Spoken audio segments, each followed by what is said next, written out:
Guthrie is coming up next. Susan and I met years ago, actually, through it was a non-psychoactive cannabis company. I still take some of the products. They're incredible hemp products. And it has been so nice to get to know Susan. We've actually done a few other businesses together and loved every bit of it. She is the founder of the Wellness Network, and she is a wellness coach and entrepreneur. She's going to talk about her surrender topic today is from fear to freedom, and it's her journey back to wellness. I love this. Her scripture reflection today is trust in the Lord with all your heart and lean not on your own understanding. In all your ways, submit to Him, and He will make your paths straight. That's Proverbs 3 5 through 6. And the book, God Will Carry You Through.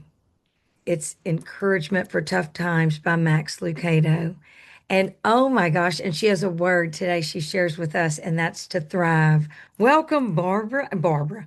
Well, welcome, Susan. I'm so happy to see you. Well, it's great to be here. And I will say hook 'em today because I am a Georgia Bulldog and we are thrilled to be back in the SEC championship. Thank you so much for Ah, knocking out Texas A&M. And yeah, and I'm gonna say five times the charm. We have played Alabama five times. This will be fifth time in the SEC championship and have yet to beat them. Now, we did beat them for the national championship. I say that's the one that matters.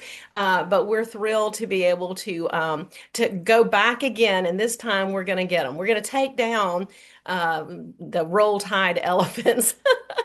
So oh yeah, my. we love our Georgia football in our family. My husband was actually with the national championship team back when they were it was 45 years ago, 1980, Come national on. championship team. Yeah, we just had our 45-year reunion. Every 5 years we get together and celebrate, and it's such a fun time to see these guys still get together and still bond and still tell the stories. And I was asking one of the other players at the reunion, I said, what is it that makes you guys so different from the ones that won, just like 4 or 5 years ago?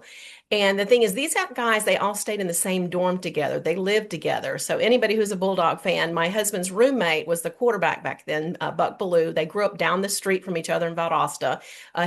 His sweet mate was Lindsey Scott and Herschel Walker. So anybody who's a big Bulldog fan, you know these guys. And so to see them getting old and gray and tell these stories is just incredible. But what this fellow told me, another teammate said, is they would if they picked up the phone and called anybody on the team, that they would be there for them to help them out, to fundraise, to do whatever. Whereas the guys now, they don't have that connection. They live all over on and off campus. It's like a job. They go to practice, they go to the game, and they go home and they check out. Whereas these guys, they were family, and I just think that's such a cool thing that they can remember. I mean, at the reunions, most people go around and they eat, they drink, and they tell stories. I collect footballs, get autographed footballs that I then turn around and donate to charity. But believe it or not, people still pay big money for those autographs. So I know that's not what we're talking about, Listen. what I came on for, but that No, just but tells real you a little bit quickly, about our family.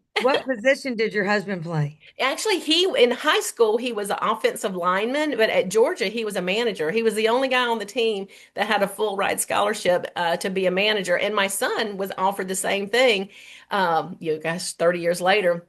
But he ended up going to Kennesaw State and met the love of his life and been married for, I think, 10, 12 years now. Anyway, yeah, I got three great grandkids out of it.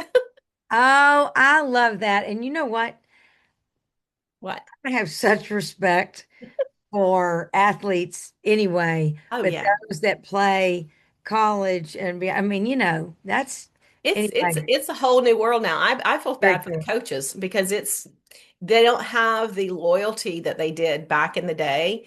That when you had an athlete, you had them, 4 years, and now it's a revolving door. Oh It's like yeah. sometimes I can't even keep up with the people on the team. Oh yeah. Okay, We'll have to get somebody on here that yes, can explain all that.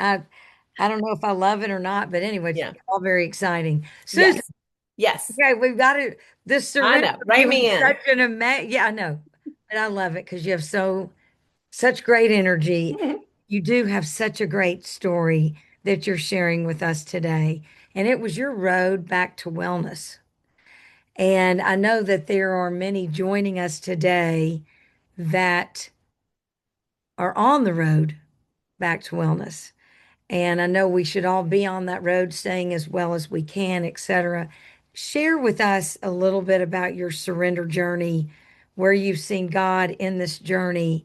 And I know it's just completely throughout, but story Well, tell I'll be away. happy to. And actually, I put some notes together. Can I share my screen? Is that something I can Oh, do? I don't think so. No? Okay, that's fine. So Listen, no. it's okay. I'm a former school teacher, and so I am very much a note taker, and I'm always have a fear of leaving something out that's very important that might really touch somebody. So that's why I made the notes, but no worries. So as I said before, I'm married, got two great kids, three amazing grandkids. You notice I had great and then amazing. That's the reason you have children, is so you can have some grandchildren. Um, so I've been in the health and wellness industry for the past 25 years. I did all the right things. I drank barley grass before it was cool, and alkaline water, and as you referred to, CBD. I was Mother Earth. When someone was having a barbecue, my side dish would be a salad bar. I was always the designated driver, and it's like I really practiced what I preached. And so in 2021, when I went for thermographic imaging. That's an alternative to mammogram for those that don't know. It's they take a photo of you and it picks up heat sensitivity, and rapidly dividing cells. Or inflammation will show up red or a bright color on this thermographic imaging. And so, what I would do over the years, because I wasn't a fan of mammograms, I would alternate. I would do a mammogram, and then I would follow up the next year or so with the thermographic imaging, and then a few years later, mammogram. So I wasn't one of those every year mammogram person. So anyway, in 2021, I had thermographic imaging, and it said on a scale of 1 to 5 that I was a 3, meaning I had a possible problem, and to follow up with a mammogram. So I did, and I was delighted when they said, "Oh, you just have dense breasts. You're just fine. Go on your merry way." I said, "Okay." So anyway, I did, and then the next year I went back for another mammogram. And this time it was a different radiologist, and he had the same scans I presented the year before, color pictures and everything. And he said, I don't know what this is. I feel something. I don't see anything, but for peace of mind, just get a biopsy to make sure there's really nothing there that we should be concerned about. So anyway, it was soft and squishy. It wasn't a hard lump. And so he said, "You know what? Just get a biopsy." And I wasn't a fan of the idea, but I said, "Okay, I will." So then I went for the biopsy, and I told the guy doing the biopsy, and I said, I think this might be a lipoma. I make lipomas, which are soft and squishy. And I had one taken off the size of a grapefruit from my back, like 10 inches behind my boob. Excuse me, let me just get some water. And so I said, I went into it thinking, I am sure that that's what it is. It's a lipoma. So 4 days later, my surgeon called me back, and he said it's not a lipoma. It's invasive lobular carcinoma. And unfortunately, it's very big, 9.5 centimeters, which that's big. And so he said, I'm, recommending a mastectomy, possibly a double mastectomy, because anything bigger than 5 centimeters is too big for a lumpectomy. And see, my baby sister had been diagnosed with breast cancer at 45, and she did everything the doctors told her to do. She did a double mastectomy, and she did chemo, and then she did radiation, and she did every kind of experimental thing they could throw at her. And she died at 49. And I saw her never feel good after the day she was diagnosed. She suffered, and I said, I'm not doing that. And so, anyway, we look back at that mammogram from the year before, and at the very bottom, it said what I had pointed out, that something had been in that location since 2004, probably benign. Probably benign is not benign. It had been there slowly growing for, I guess, almost 18 years. And so I told the doctor, I said, well, you know what? If it's that slow growing, I want to look into alternative treatments because I've been in health and wellness 25 years. I knew enough functional medicine doctors that had things that were supposed to shrink tumors because chemo, this is slow growing, chemo was not going to help it. A lot of times you can do chemo before your surgery, shrink it to the point of doing a lumpectomy. And I don't know why I was so afraid of a double mastectomy, other than the fact I had seen that was my sister's path and it didn't end well. And so he said, sure, I'll monitor you for 6 months. And so I threw everything at it. I went, had a functional medicine doctor and just went 2 to 4 times a week with infusions and shots. And I was taking about 150 supplements a day. And I did shrink it during that 6 month period of time. But what I learned during that time is that the type I had, invasive lobular carcinoma, number one, never picked up on a mammogram. So for those of you that are out there and you get mammograms, every year. Look for another diagnostic, maybe alternate. And the thing is, with invasive lobular carcinoma, it also is not found on ultrasound. It's like seeing through a jellyfish. There's nothing hard. There's nothing to, cause an image. It's just lumpy tissue. So I've probably just scared everybody out there with dense breasts. But you know what? Be a little scared. I knew I had something that felt different, but I was happy with what they were telling me, so I never pursued it. Had I pursued it way earlier or had it picked up way earlier, I probably would have had a lumpectomy and would have been early stage and not had the fearful diagnosis that and prognosis that I did get. So anyway, I shrunk it, but I realized through talking to other people that had it, that started with a lumpectomy, ended up with a single, then a double mastectomy. I said, you know what, let's just take them both off because this is like a jellyfish with tentacles. It likes to spread. Let's take them both off and I'll get back to my health and wellness journey to make sure it stays away. So I had my double mastectomy coming up on 3 years now, and I am clear on all my scans. I go every 6 months and I have the typical lab work, but I do something called a circulating tumor cell count instead of a PET scan. I've had one PET scan, it was clear. But on this tumor cell count, what they do is I didn't even know they did this, but the hospital saves the tumor cells. And then every 6 months, they do blood work, and some mad scientist somewhere for $7,500 figures out if there's any tumor cells in the blood. And if so, then you got a problem. And praise Jesus, so far, mine has been totally clear. And so I still do what's called mistletoe infusions every 6 months. I still do lots of supplements. I do a 99% vegan diet. My cheat days, I just had one, national holidays, my birthday, and if I'm on vacation, I might have a little bit of sugar or something that's not necessarily on my program. But I juice a lot. I do a whole food plant-based diet. And and my goal and my affirmation is that I'm going to be like Betty White, dance until I'm 99.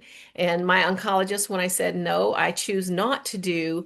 They said all along, chemo's not going to help you. And then all of a sudden, after my mastectomy, it was in 5 lymph nodes, and they're like, oh, now you got to do chemo. And I said, statistically, what difference will it make if I do chemo or not?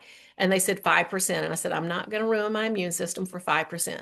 I said, okay, tell me about radiation. They said 50-50. If you don't do radiation, it'll probably be back within 5 to 7 years. And I said, okay, let's do some radiation. So I did 30 rounds of radiation. And other than turning pink and the inconvenience of doing it every day, I can honestly say I haven't had any side effects that I know of. So anyway, praise Jesus on that. So anyway, so where my surrender came in, I've been told I'm a control freak, especially by my sisters. Being the oldest of 5 sisters, and my mom left when I was 4. I had to become a control freak to keep these little children in line. That's my story. I'm sticking to it. But Right. yeah, I have always had an issue letting go of things. And I realized that this was something I had to just turn it over and let go. And, there's a saying, if you have faith, you can't have fear. And boy, I had a lot of fear in the beginning. Um, but when you totally surrender, that's where you get that inner peace to know that what you're doing is right for you. Now, I heard Barbara earlier saying that decided she wanted to juice and do like me, but decided to do what the doctor said. And the thing is, every case is different. Every type is different. My sister was triple negative, very aggressive, very fast growing. I don't know that I would have done the same thing if I had had her situation. I do two of my mentors and friends that have been on this journey with me. They both, one's a chiropractor, one's a chiropractor's wife, way more holistic than me in the beginning. They both got triple negative and they're thriving 5 years later and doing the holistic route. So every person don't know. I'm not telling people to do or not to do holistic versus traditional. I'm just saying that if you don't have Jesus walking by you, you better get right with him now because you will not have the peace that you will need to survive this. Oh, Susan, my gosh. Thank you, Father, that you're clear and here and you're sharing Yeah. and for your walk in faith. And I also want to thank you for, first of all, for being a teacher. Teachers are earthly heroes. Yeah. And so thank you for that and for sharing your story. It's to be vulnerable, say I did this, and to say, had I been doing this, I'd do it differently now. I'd Yeah. check a little further when there was conversation about questions, etc. And to surrender, I want y'all to know that Susan's day to day, it's mind-boggling. I know we don't have time to go through it, but she wakes up and you can tell she's very disciplined and she gets it all done. And I can't remember, but I believe she starts at 6. And I know I've been on calls with her at 10 o'clock at night. So she's there. Thank you for your surrender, for sharing your story. And you surrender daily that you've shared this with me before. The fear pops up and you just go straight to surrender and then you move on with your day. Yes, I have a lot of daily affirmations and prayers and meditation. And it's funny, people say, how do you do that? How do you stick to your diet and your shots and your how can you take 80 pills in a day? You know what? When your life depends on it, you can do a lot. And when you have your Lord and Savior helping you, it's like water fast is easy, you know? But yeah, I wouldn't wish this on anybody, but I think if you do get that diagnosis, it's going to hit you in the face, but just don't let that fear encompass your ability to think rationally and don't think the worst. When I told my oncologist I was going to pass on chemo and tamoxifen, she said, well, then just don't Google anything. And I don't. So I don't want to say I'm oblivious, but I also don't watch the news. I don't watch violent movies. I'm not going to put anything in my brain that's going to keep me awake at night. And I even if you're healthy, I'd suggest not doing those things because, other than college football, that's the only stressful thing that I watch. Susan, thank you so much. Well, thank you for having me. Oh my goodness. And every day, we lift one another up in prayer and we're happy to wake up. I had this conversation with one of my brothers this past weekend or last week. I'm surprised every morning when I wake up. I'm grateful to be at that age that there is not a day that's taken for granted anymore because No. our son, let's just say. Absolutely. Nobody is promised tomorrow. And so I live every day the fullest. I even have my husband on board. We're traveling more. We're doing fun, exciting things. And yeah, yeah. Don't wait till you're 66 post double mastectomy to travel and do the fun stuff that we're all designed to be able to enjoy. Thank you, Susan. You're welcome. Thank See you. you Bye, soon. everyone.